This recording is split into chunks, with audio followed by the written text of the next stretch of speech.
Shalom, my name is Joseph Shulam.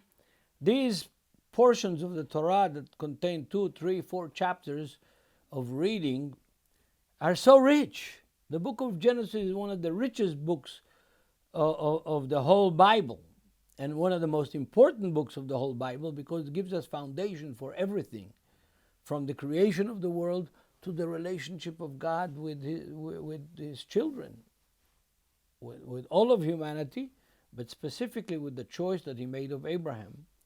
And so we are still continuing a second session for the portion of the Torah that's called the life of Sarah, Chayei Sarah, that starts in Genesis 23 verse 1, ends in Genesis 25 verse 18 with the death and the burial of Abraham. But I only covered chapter 23, so I want to cover the rest of this week's portion, the life of Sarah, that starts in Genesis 23:1 and ends in Genesis 25:18. And I want to go to the second important text of this portion of the Torah, and that is Abraham's biggest worry. He waited for decades, literally for decades, for God to fulfill his promise, and he waited till Sarah was 90 years old, and he was 100 years old when God finally kept his promise and gave Abraham a seed from Sarah, Isaac. Sarah laughed. In Yitzchak in Hebrew means to laugh. Sarah laughed when she heard the angel say, "Oh, you will have a child." She said, "I am already finished my career as a woman that can bear children, and you're telling me that I will have a child?" She laughed. She had doubts. It was funny for her that she, at the age of 90, will have a child. But she does. Isaac is born. Isaac is born, and he's 40 years old, still not married. In the ancient world, that was very strange. Now, why was he not married? In the former portion, not in Chayei Sarah, in Vayera, we find out that Sarah wants to kick out Hagar and Ishmael. Hagar was her handmaid for years. She gave Hagar to Abraham to have a son, and Ishmael is born from Abraham and Hagar. And now Sarah has a son, her own son, and she wants Hagar and Ishmael to be kicked out. And she tells Abraham, Abraham says, no way. And then God intervenes. I like that very much. And says, Abraham, listen to your wife Sarah. Kick out Hagar and Ishmael. And the question is, why did Sarah want? She wasn't the mean woman. Why did she want to kick out Ishmael? Because she saw Ishmael playing around with Isaac. That's in last week's portion. And so they are concerned, Sarah is concerned for the development of Isaac as a man, because this phrase, playing around with, is a sexual phrase. Potiphar's wife accuses Joseph with playing around, the same word, letzachek, same root as Isaac, letzachek. So Ishmael was metzachek with Isaac, played around with Isaac. Sarah sees it, and she says, no, this boy, Ishmael and his mother are getting out of here. We don't want them around here. But now we are in the next portion in Chayei Sarah, and we find out in chapter 24 that Abraham is very worried. Before he was worried that he doesn't have a son. Now he's worried he has a son, but his son is still not married at the age of 40. So he says, you know what, we sent Jacob to Laban, to Assyria, to the north, to Haran, to bring a wife for Isaac. We sent Isaac there. Let's bring a wife from there, from our family up north, for Isaac also. So he gives instruction to his old servant, and he loads him up with camels, with goods, with cloth from Egypt, with gold, with silver, with bracelets. We hear about this in chapter 24. And this camel caravan with this old man Eliezer go up north to find a bride for Isaac. And old wise man Eliezer devises a test. He says, if I meet any girl, I'm going to test her to see what quality she is. So he goes to the well where the shepherd girls come with the flocks. And he sees this beautiful girl. He doesn't know yet who she is. And he says, young lady, let me drink. And in his mind, the test was, if she says, I will draw water for you to drink from the well, but I will also draw water for your caravan, for your camels, this would be the right girl. It shows that she's thinking, that she's considerate, that she cares about people, and she cares about the animals, and she's a shepherd girl, a working girl. That's the kind of wife I want for Isaac. And she's very young. So he gets to the well outside of Haran, and he sees this beautiful girl. It says like that, verse 16 of chapter 24. Now the young woman was very beautiful to behold, a virgin. No man had known her. And she went down to the well, filled her pitcher, water that means, and came up. And the servant ran to meet her and said, please let me drink a little water from your pitcher. And she said, drink, my lord. Then she quickly let her pitcher down to her hand and gave him a drink. And when she had finished giving him a drink, she said, I will draw water for your camels also, until they had finished drinking. Wow. I had that test, and this girl passed the test. Wow. The first girl he meets. But it also happens to be that she's family. She's from Sarah's family. She's a granddaughter of Laban, the brother of Sarah. So she gives drink to the camel, and when they finish drinking, the old man takes out a golden nose ring, weighing half a shekel. Half a shekel would be, I would guess, like half an ounce, maybe more, maybe an ounce, of pure gold. And he says, whose daughter are you? And she tells him. And she invites him to her father's house to lodge.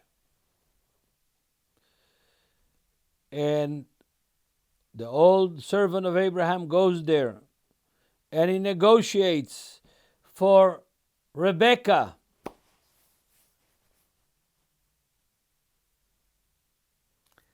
And the negotiation goes on, and Laban is not going to let him go with Rebekah until he gets all the gold and all the gifts and all the silver and all the wealth that Eliezer brings with him as a dowry. Laban wants to get it, so he's holding the old man up. And then in verse 49 of chapter 24, we read the following text. Verse 49 of chapter 24 of Genesis. Now, the old man is getting worried, and is being delayed. He wants to take Rebekah back to the land of Canaan, to the house of Isaac, who is now the boss. Abraham died, his mother died, Sarah died. He's the big boss. He's 40 years old, unmarried. Very worrisome situation in the Middle East now, and then even more in the biblical time. And this is what Eliezer says to Laban. Now, if you will deal with me kindly and truly, and deal with my master kindly and truly, tell me. If not, tell me, that I may turn to the right hand or to the left hand, that I want to go somewhere else, find somebody else. If you are fooling around, playing with me, and delaying me, and delaying me, and delaying me, and you're not letting me take the girl to the land of Canaan to marry Isaac, then let me know. But the phrase that is using here in the English, deal with me kindly and truly, with my master and with me. Now, this phrase in the Hebrew text is chesed ve'emet. Translated normally, grace and truth. But in the Hebrew Bible, the phrase, exact phrase, grace and truth, appears at least 20 times. In the Psalms and in the historical writings and in the Proverbs, and appears at least 20 times. This is actually the first time that it appears in the Bible, in our portion, Chayei Sarah, chapter 24, verse 49. Why is this so important, folks? It's so important because we have this text that is totally misunderstood by Christians, and the text appears in the Gospel of John, chapter 1. It appears in verse 17. Grace and truth. Charis kaialatia in Greek. And in the Hebrew it appears 20 times in the Old Testament. But never in the English King James, and I don't know about the Korean. I apologize for my Korean brothers and sisters. I don't read Korean. It never appears in the Old Testament the exact same way, same translation as in John chapter 1 verse 17. And why? The text says like this in chapter 1, John 1:17. The law was given through Moses, and grace and truth came from Jesus Christ. That's verse 17 of John chapter 1. So the Christian translators were thinking, how could grace and truth exist in the Old Testament 20 times, in the Torah several times, when grace and truth came from Jesus Christ? And so before Jesus Christ, there cannot be any grace and truth in the Old Testament. But there is. Chesed ve'emet, there is. But already in the Septuagint, that is a pre-Christian translation to Greek, already then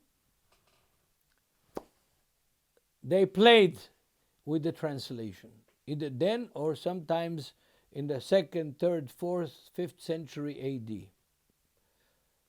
And the Hebrew is still the Hebrew. They couldn't play with the Hebrew. The Hebrew was in the hands of the Jews, not in the hands of the Christians. So what do we do? What does it mean? Grace and truth came from, not through, like the law came from, through Moses. It wasn't his. He was an agent of the law. But grace and truth, the source of grace and truth, came from Jesus Christ. That's what John tells us. But what is grace and truth doing here? Grace and truth means if you deal with me graciously and fairly, truthfully, then let me know. And in Psalms, it appears in several messianic Psalms as well. Maybe one place in some of the modern English translations, they kept it in one place, a messianic Psalm. But grace and truth are two conflicting elements. If I go to the market now over here in Machne Yehuda in Jerusalem, and I want to buy a kilo of walnuts, and I pay for a kilo, and I get a kilo. That's true. That's true weight and fair dealing. However, if the merchant likes me, and he puts in the bag not 1 kilo, I pay for 1 kilo, but he gives me 1 kilo 100 grams bonus, that's grace. You can't have grace and truth coexisting at the same time, on the same occasion, except in Jesus Christ. Because in Him, God's grace and God's truth are embedded in His pre-existence to the creation of the world. They are embedded in God's program for redemption of mankind. They're embedded in the character and in the mission of the Messiah that comes to fulfill our lack, our shortcoming by His grace, and therefore pays the full price for our redemption as human beings. It's a big topic. I don't want to carry on this topic. Maybe I'll give a lesson on another occasion in Brad TV dealing with this issue. But for now, read the Word of God. Every week we tell you what will be read in every synagogue, and read the Word of God. The next portion starts actually in chapter 25 of Genesis, verse 19. And again, it's a very, very important portion, and it's called Toldot, the history, the genealogy of Isaac, or the history of events with Isaac. Starts in chapter 25, verse 18. I suggest that you read from chapter 23, verse 1, and finish at chapter 25, verse 18. And keep up this way. You will read most of the Bible during the year. God bless all of you, and bless Brad TV for broadcasting these teachings from Jerusalem. God bless you. Shalom.